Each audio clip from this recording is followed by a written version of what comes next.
As raindrops hit the window, Peppa's family was gathered indoors, enjoying their time together. They were expecting the rain to pass soon and discussed how fun it would be to jump in muddy puddles the next morning.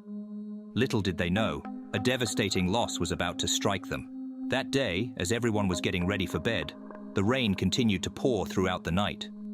In the morning, an excited Peppa ran out of the house, ready to jump in muddy puddles. However, as she stepped outside, she noticed that there was a massive flood surrounding their home, with no other dry land in sight. Daddy Pig did not expect this either and jumped out of the house right into the water.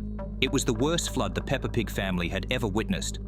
As they discussed their situation, they realized that their mobile phones were not working, leaving them completely isolated. Unable to swim, and with nowhere within walking distance, they decided to wait it out. Mummy Pig started to prepare breakfast but discovered that there wasn't much food left. They had been planning to go to the supermarket that day. Mummy Pig estimated that they had about 2 days' worth of food left.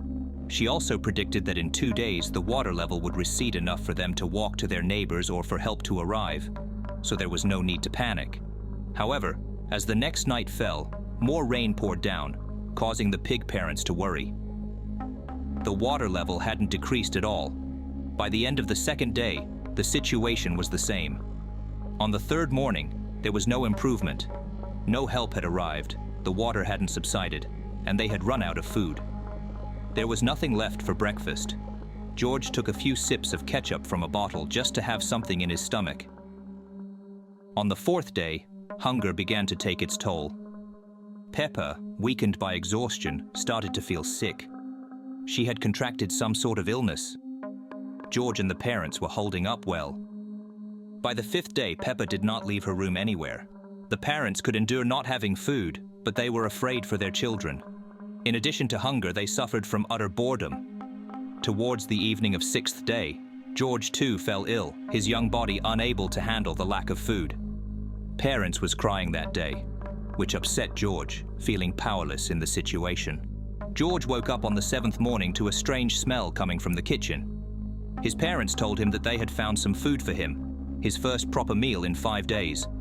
It was strange food, unlike anything George had ever eaten before.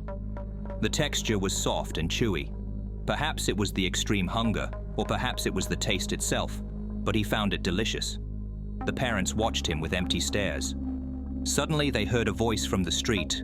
Grandpa Pig had arrived in a small boat bringing food supplies. He was relieved to find his family, but it was too late. The family was now missing one member.